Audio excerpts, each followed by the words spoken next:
ව්‍යාපාරය කරගෙන යන ස්ථානයේ අයිතිකාරයෙන්ම අයිතිකාරයාගෙන් අවසර පත්‍රයක් ඕනේ මේ වගේ ඔයා බිස්නස් එක කරනවද නැද්ද කියලා බලන්නත් ඒගොල්ලෝ ගෙදර එනවා. හරි.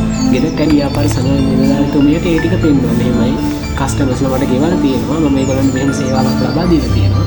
මම අද ඔයගලන්ට ගෙනාවේ ගොඩක් සාමාන්‍ය බිස්නස් වල මුල් මේ සීසන් එකේ ඉන්න අයට සහ මේ සාමාන්‍ය පොඩි කාලෙදී වගේ කියන්නේ ඉස්කෝලේ යන ගමන් වගේ බිස්නස් පටන් ගන්න ළමයි ඉන්නවනේ. එයාලට ගොඩාක් හෙල්ප් එකක් වෙන දෙයක් තමයි මම අරගෙන දෙන්නේ මේ අද. හරිද? ඒක තමයි බිස්නස් එකක් රෙජිස්ටර් කරන්න කොහොමද කියලා. හරිද? මේ මම මේ වීඩියෝ එක යනකොට ඔයගලන්ට මගේ අත්දැකීම සම්පූර්ණ අත්දැකීම මම විස්තර කරන්නම්. මම දැන් ඉන්නේ යුනිවර්සිටි එකේ බෝඩින් එකේ බෝඩිමේ ඉන්නේ. මේ මංගා මගේ බීආර් එක නැහැ. බීආර් එක ගෙදර තියෙන්නේ. මම වෙලාවක මේ මගේ වීඩියෝ වල මේ මම ඉස්සරහට මගේ මේ බීආර් එක මම පෙන්නන්නම් මොන වගේ තියෙන්නේ කියලා. මම ඉස්සරහට බිස්නස් රිලේටඩ් වීඩියෝ ගොඩක් අරගෙන එනවා මේ channel එකේ. ඒක නිසා subscribe කරගන්න. මොකද ඔයාට මේ වීඩියෝ එක බලුවාට පස්සේ මාව ආයේ මගේ අරෙන්න පුළුවන් YouTube එකේ. මම සාමාන්‍යයෙන් මගේ raw experience එක මම දැන් අවුරුදු 3ක් විතර Arega graphics එකේ මේ ෆවුන්ඩ් කරලා කරගෙන යනවා. මේ මගේ raw experience එක මම ටික ටික දාන්නම් YouTube එකට. එතකොට ඒක තව කෙනෙකුට වැදගත් වෙයි. හරි. අපි යමු බිස්නස් එක රෙජිස්ටර් කරනවා කියන වැඩේට. ගොඩක් වෙලාවට මේ බිස්නස් එක රෙජිස්ටර් කරන්න මේ ඕගොල්ලෝ දන්නවා අර සර්විසස් තියෙනවා ගොඩක්. ඒගොල්ලෝ ප්‍රයිවට් ලිමිටඩ් මේ කම්පැනි එකක් විදිහට ඔයාගේ බිස්නස් එක රෙජිස්ටර් කරන්න සාමාන්‍ය රුපියල් 30000ක් 20000ක් වගේ ප්‍රමාණයක් ගන්නවා. අයකිරීමක් කරනවානේ. මේ මම මේ කියන විදිහට ගිහිල්ලා BR එකක් ගන්න. එහෙම නැත්නම් බිස්නස් එක රෙජිස්ටර් කරන්න ඔයාට කිසිම වියදමක් යන්නේ නැහැ. මේ පොඩි වියදමක් යනවා රුපියල් 500ක් 600ක් වගේ තමයි. මගේ මොකද්ද කියලා කියන්නේ මේ වියදම. සාමාන්‍යයෙන් ඒ වගේ වියදමක් ගන්නවා ප්‍රයිවට් ලිමිටඩ් කම්පැනි එකක් විදිහට රෙජිස්ටර් කරන්න. හේතුව තනි පුද්ගල ව්‍යාපාරයක් නම් කරගෙන යන්නේ. ඔයාට එහෙම මේ ගෙවන්න අවශ්‍යතාවයක් නැහැ. රජයෙන්ම ඔයාට ඔයාගේ බිස්නස් එක රෙජිස්ටර් කරගන්න පුළුවන්. ඒක ඔන්ලයින් බිස්නස් එකක් වෙන්න පුළුවන්. ඕනම බිස්නස් එකක් රෙජිස්ටර් කරගන්න මේ ක්‍රම රජය හදලා තියෙනවා. ඔයාට ගිහිල්ලා ඒක ඔයාගේ බිස්නස් එක සම්බන්ධ විස්තර, ලෙජිටිමේට් විස්තර පෙන්වන්න විතරයි තියෙන්නේ. මම මේකේ process එක කොහොමද කියලා කියන්න. ඔයා ඉස්සෙල්ලාම කරන්න ඕනේ ප්‍රාදේශීය ලේකම් කාර්යාලයට යන්න. ප්‍රාදේශීය ලේකම් කාර්යාලයට ගියාට පස්සේ ප්‍රාදේශීය ලේකම් කාර්යාලයේ ඉන්න නිලධාරි කෙනෙකුට කියන්න මට ව්‍යාපාරයක් තියෙනවා, මට ඒක ලියාපදිංචි කරගන්න ඕනේ කියලා. ඊට පස්සේ ඒගොල්ලෝ ඔයාට කියනවා මේ මෙතනට යන්න කියලා.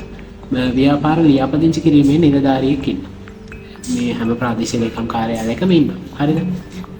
ව්‍යාපාර ලියාපදිංචි කිරීමේ නිලධාරිය ගාවට යන්න කියනවා. ඊට පස්සේ ඔයා එතනට ගියාට පස්සේ ඔයාගේ බිස්නස් එකේ ස්වභාවය යාට පැහැදිලි කරලා එයා දෙනවා ඇප්ලිකේෂන් එකක්. අන්න ඒ ඇප්ලිකේෂන් එක ඔයා අරගෙන යන්න ඕනේ. අරගෙන ගිහිල්ලා ඒක සම්පූර්ණ කරන්න ඕනේ. ඒක සම්පූර්ණ කරනකොට ඔයාගේ ව්‍යාපාරයේ ඇත්ත විස්තර දාන්න. හරිද? ඔයා බිස්නස් එක කරගෙන යන්නේ කොහොමද? ඔන්ලයින්ද? ඒ වගේ හැම දෙයක්ම දාන්න. මොකද ඔයා මෙතනදී ඔයා සම්පූර්ණයෙන්ම මේ කියන්නේ ඒගොල්ලන්ට ඔයාගේ ඇත්ත විස්තර දෙන්න ඕනේ. ඇත්ත විස්තර දෙනකොට තමයි සාමාන්‍ය ඔන්ලයින් බිස්නස් එකක් මේ ලේසියෙන්ම BR එක ගන්න පුළුවන්. දැන් මම කරේ ග්‍රැෆික් ඩිසයින් ඉන්ඩස්ට්‍රි එකේ ග්‍රැෆික් ඩිසයින් ෆර්ම් එකක් තමයි මම කරගෙන යන්නේ. එතකොට මගේ බිස්නස් එකේ මම ඔක්කොම විස්තර ඒගොල්ලන්ට සම්පූර්ණ ක්ලියර්ලි පැහැදිලි කරා. මොකද සාමාන්‍යයෙන් ලංකාවේ මේ වෙනකොට ස්කෑම් තියෙනවානේ ඔන්ලයින් ස්කෑම් කරනවානේ ගොඩක් අය. මේ ඒක නිසා ඒගොල්ලෝ සාමාන්‍යයෙන් පොඩි පසුබෑමක් තියෙනවා ඔන්ලයින් බිස්නස් එකක් රෙජිස්ටර් කරන්න. මේ මොකද සම්පූර්ණයෙන්ම මේ හොඳටම පරීක්ෂා කරලා තමයි ඒගොල්ලෝ බිස්නස් එක රෙජිස්ටර් කරන්නේ ඔන්ලයින් කරන එක. ඒක ඇත්තටම කරන එක හොඳයි. ඒක අනිවාර්යෙන් මේ ඒ වගේ බිස්නස්. يعني ඕනම බිස්නස් එකක් මේ මම මේ කියන විදිහට රෙජිස්ටර් කරන්න පුළුවන්. අර දේවල් කිව්වේ මම ඔන්ලයින් බිස්නස් එකක් කරන කෙනෙකුට වැදගත් වෙන නිසා. හරිද? ඒ ඇප්ලිකේෂන් එක අරගෙන යන්න ඕනේ.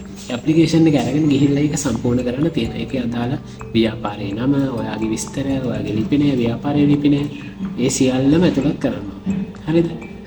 එතකොට අපි හිතමුකෝ ඔයා බිස්නස් එක ගෙදර කරගෙන යනවා කියලා හිතන්න. එතකොට ඒ ගෙදර ඔයා බිස්නස් එක කරගෙන යනකොට ඔයා ගෙදර ඔයාගේ නෙමෙයි. ඒ කියන්නේ ගෙදර අයිතිය තියෙන ඔයාට නෙමෙයි කියලා හිතන්න.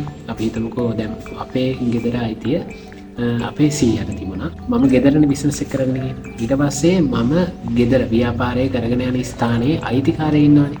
අයිතිකාරයාගෙන් අවසර මේ පත්‍රයක් ඕනේ බිස්නස් එක මෙතන කරගෙන යන්න ඉඩ දෙනවා කියලා. එතකොට මම කරපු වැඩි අපි සීයට මේ සීය හරහා අපේ ඔය දැන් ඔයා කරගෙන යන මේ ඔයා බිස්නස් එක කරගෙන යන ගෙදර නම් ගෙදර අයිතිකාරයාගේ අම්මා තාත්තා වෙන්න පුළුවන්. තාත්තට කියන්න ලියුමක් ලියලා දෙන්න කියලා මම මෙහෙම බිස්නස් එකක් කරගෙන යනවා මේ අදාළ පුද්ගලයා කියලා ඔයාගේ ජාතික ඇතුළු පත්තංක ඒ වගේ ලියුමේ සියල්ල මේ සඳහන් කරන්න ඕන විස්තර ලියලා මේ පුද්ගලයා කරගෙන යනවා මේ නමින් ව්‍යාපාරයක් මෙම මගේ නිවසේ මේ ලිපිනකේ මම ඒකට අවසර දෙනවා කියලා පොඩි ලියුමක් ලියන්න ඕනේ. හරිද? ඒක මේ ඕන කරනවා ඒක ඔයගොල්ලන්ට කියයි එතන. හරිද? ඒ වගේ ડોකියුමන්ට් එකක් අවශ්‍යයි. එතකොට අපි හිතමුකෝ ඔයා සාමාන්‍යයෙන් ඔන්ලයින් බිස්නස් එකක් කරගෙන යන කෙනෙක් කියලා. එතකොට ඔන්ලයින් බිස්නස් එකක් කරගෙන යනකොට තව වැදගත් වෙන දෙයක් තමයි හැකියා සහතික ඉදිරිපත් කරන්න කියලා ඒගොල්ලෝ කියනවා. ඒ කියන්නේ ඔයා ඔන්ලයින් හෝ යම්කිසි ව්‍යාපාරයක් හෝ සේවාවක් ලබා දෙන ව්‍යාපාරයක් කරගෙන යන කෙනෙක් නම් ඒගොල්ලෝ බලාපොරොත්තු වෙන ඔයාගෙන් ඔයාට තියෙන හැකියාව. අපි හිතමු මට තියෙන හැකියාව ග්‍රැෆික් ඩිසයින්. එතකොට මම ග්‍රැෆික් ඩිසයින් මගේ ෆර්ම් එක පටන් ගන්න මේ කාලේ වගේම මම NVQ එකක් ෆලෝ කරා. NVQ level 4 මම සම්පූර්ණ කරා. එතකොට ඒ වෙනකොට NVQ level 4 මට තියෙනවා කියලා ඒගොල්ලන්ට ඔයා සහතිකය ඉදිරිපත් කරන්න. සාමාන්‍ය හැකියා සහතිකයක් ඉදිරිපත් කරන්නේ නැතුව බොහෝ දුරට ඔන්ලයින් ව්‍යාපාර ලියාපදිංචි කරන්නේ නැහැ. ඒ කියන්නේ ඔයාට ස්කිල් එකක් තියෙනවා වුණාට ඒක රජයේ පිළිගත්ත තැනකින් ඔයාට සහතිකයක් තියෙන්න ඕනේ මේ පුහුණුවක් ඔයාට තියෙනවා කියලා ඒක මේ හරි විදිහට කරගෙන යන්න. එතන මට NVQ level 4 සහතිකය තියෙනවා. මම ඒක ඉදිරිපත් කරා මගේ හැකියා සහතිකයේ විදිහට. ඊට පස්සේ මම ඒ වෙනකොට උසස් පෙළ ප්‍රතිඵල ලදත් මට හරියට මතක නැහැ. මම CV එකකුයි මගේ NVQ level 4 ටිකයි මේ සහ මේ මගේ යුනිවර්සිටි සිලෙක්ෂන් එකයි මම ඒ ටික ඔක්කොම ඉදිරිපත් කරා. මේ ඇත්තටම මට කිසිම තැනකදී මේ කියන්නේ හිර වුණේ නැහැ මගේ බිස්නස් එකේ. ඒ කියන්නේ මම රෙජිස්ට්‍රේෂන් ප්‍රොසෙස් එක සාමාන්‍ය සතේකමාරක් වගේ යද්දි මම වැඩේ සම්පූර්ණයෙන්ම ඉවර කරගන්නවා. හරිද? ඒ වගේ හැකියා සාතික ඉදිරිපත් කරන්නත් ඕනේ. ඒකට හැකියා සාතික ඔයා මේ සකස් හදා ගන්න ඕනේ ඇප්ලිකේෂන් එකත් එක්ක බාර දෙන්න. ඊට පස්සේ ඔය ඔක්කොම ડોකියුමන්ට් ටික අරගෙන යන්න ඕනේ ඔයා ග්‍රාම සේවක ගාවට. හරිද? ග්‍රාම සේවක ගාවට අරගෙන ගිහලා ග්‍රාම සේවකයෙක්ගෙන් එක පරීක්ෂා කරලා ඒව සහතික කරනවා. ඒව සහතික කරලා ඔයා නැවත ගිහිල්ලා ප්‍රාදේශීය ලේකම් කාර්යාලයට ඔයා මේ සියලුම විස්තර බාර දෙන්න. බාර දීලා දින කිහිපයක් ඇතුළත ග්‍රාම නිලධාරී සහ මගේ බිස්නස් එක බලන්න නම් ග්‍රාම නිලධාරී තුමියයි තව එතන ව්‍යාපාර සංවර්ධන නිලධාරී තුමියකුයි දෙන්නෙක් ආවා මේ අපේ ගෙදර මං බිස්නස් එක කරනවාද කියලා ඔප්පු කරගන්න. ඒ කියන්නේ බලන්න. හරිද? ඒ වගේ ඔයා බිස්නස් එක කරනවද නැද්ද කියලා බලන්නත් ඒගොල්ලෝ ගෙදර එනවා. හරිද? ගෙදරට ඇවිල්ලා ඒගොල්ලෝ චෙක් කරනවා. ඔයා කිව්වට බෑ. ඒගොල්ලෝ ඇවිල්ලා චෙක් කරනවා ඔයා ඇත්තටම බිස්නස් එක කරනවද ගෙදර කියලා. හරිද? මේ දැන් එදා කොහමරි මේ මේක රස කතාවක්. හරිද? මේ මගේ බිස්නස් එක රෙජිස්ටර් කරන්න ග්‍රාම නිලධාරීතුමිය එනකොට අපේ ගමේ ඇලක් තියෙනවා. ඔය ඇලේ මම නනා හිටියේ. තාත්තා ඇවිල්ලා කතා කරා මෙහෙමයි මේ ග්‍රාම නිලධාරීතුමිය ඇවිල්ලා ඉන්නවා. ටක් ගාලා එන්න මේ බීආර් එක හදා ගන්න ඇවිල්ලා තියෙන්නේ එහෙම කිව්වා. මම එහෙමම තාත්තගේ බයික් එකට ගොඩ වුණා. තෙත පිටින්ම ගියා. ගිහලා කොහමරි ඇත්තම ග්‍රාම නිලධාරීතුමිය මේ ඇත්තම මෙතන මේ ඇසෝසියේට් එක හඳලා කියන්නේ හෙල්ප් කරා කියන්නේ මම ඒ වෙලාවේ මගේ කාමරේවත් හදලා තිබුණේ නැහැ. කාමරේ අස් කරලවත් එහෙම මොකුත් නැහැ. ඒගොල්ලෝ එකපාරට තමයි මේ මට කිව්වා දින කිහිපයක් ඇතුළත එනවා කියලා. මම හිතුවේ නෑ ඒ වෙලාවේ මේ ඒගොල්ලෝ ඊට පස්සේ මේ පෙන්වන්න කියලා මම ඉතින් මම කරපු ඩිසයින් සහ මම ඒ වගේ පෙන්වුවා. හරිද? පෙන්නලා දින කිහිපයක් ඊට පස්සේ දවස් දෙකකට විතර පස්සේ ව්‍යාපාර සංවර්ධන නිලධාරීතුමියක් ආවා අපේ ගෙදරට. එයා ඇවිල්ලා එයත් පරීක්ෂා කරා මගේ ඩොකියුමන්ට් ඔක්කොම. එතනදී ඒගොල්ලෝ ගොඩක් බලන්නේ ඔයා කියන්න ඕනේ ඔයාට ඇයි බිය ඔයා ඔන්ලයින් බිස්නස් එකක් කරනවා ඔයාට ඇයි BR එකක් ගන්න මෙච්චරම උවමනාව කියලා. උවමනාව මොකක්ද කියලා ඔයා පැහැදිලිව කියන්න ඕනේ ඒගොල්ලන්ට. හරිද? මම ඒ වෙනකොට සාමාන්‍යයෙන් පොඩි කස්ටමර්ස්ලා එක්ක ගනුදෙනු කරලා ඒගොල්ලෝ සල්ලි දාලා එවනවානේ බැංක් ස්ලිප් එහෙම ඔන්ලයින් ෂෙයා කරනවානේ මම සල්ලි දැම්මා කියලා. අනේ බැංක් ස්ලිප් එහෙම ඒගොල්ලෝ මගේ WhatsApp එකට දාලා තිබුණා. මම එතකොට ඒ ව්‍යාපාර සංගම් නිලධාරිතුමියට ඒ ටික පෙන්නුවා. මෙහෙමයි කස්ටමර්ස්ලා මට ගෙවලා තියෙනවා. මම ඒගොල්ලන්ට මෙහෙම සේවාවක් ලබා දීලා තියෙනවා. මේ ඒ වගේ විස්තර ඔක්කොම ඔයා ඒගොල්ලන්ට පෙන්වන්න ඕනේ. හරිද? කීයක් ඔයා අය කරනවද? ඔයාගේ මිල දර්ශනයක් තියෙන්න ඕනේ. කියන්නේ ඔයා ලබා දෙන සේවාවන් වලට මිල දර්ශනයක් තියෙනවා. ඒක ඔයාලට පුළුවන් නම් කාමරේ ගහගත්තත් අවුලක් නැහැ. ඒගොල්ලෝ එද්දි සාමාන්‍යයෙන් හොඳ පිළිවෙලට ඔයාගේ බිස්නස් එක තියෙනවා නම් ගොඩාක් හොඳයි. මේ කියන්නේ කාමරේ කරනවා කියලා හිතන්න කාමරේ ඇත්තම ස්ටුඩියෝ එකක් ගන්නද නියම ලස්සනට හදලා තියාගන්න. මේ සාමාන්‍ය ඒතට ඒගොල්ලෝ ඉම්ප්‍රෙස් වෙලා මේ සාමාන්‍යයෙන් දෙනවා. හරිද? මම එනකොට මම පොඩිනේ. මේ සාමාන්‍යයෙන් උසස් පෙළ වගේ කාලේ තමයි මේ කරේ. කියන්නේ ඉස්කෝලේ යන කාලේනේ. ඒකට ඒ කාලේ ඉතින් ස්ටුඩියෝ එක හදාගන්න එහෙම ලොකෝට සල්ලිත් නැහැ. කාමරේ හදාගන්න. දැන් පොඩිවට හදාගෙන යනවා. දැන් මේ බෝඩි මේන් ඉඳලා ඒක හදන්න වෙන්නේ නැහැ. මේ කොහොමද? ඒ වගේ ඇවිල්ලා ඒගොල්ලෝ පරීක්ෂා කරනවා. හරිද? පරීක්ෂා කරලා ඒගොල්ලෝ සටහන් කරගෙන යනවා කොහොමද මෙහෙම කියලා මේ ඇසෙස්මන්ට් කරලා එතකොට ඒගොල්ලෝ එනකොට ඔයා සාමාන්‍යයෙන් ඔයා ගාව සේල්ස් රිපෝට් ටිකක් හදලා තියාගන්න. මේ මෙදා දැන් හිතන්න ඔයාට සාමාන්‍යයෙන් ඩේලි එන කස්ටමර්ස්ලාගේ විස්තරත් එක්ක සාමාන්‍යයෙන් මෙදා මේ කස්ටමර් ආවා කියලා පොඩි පොතක වගේ ලියන්න.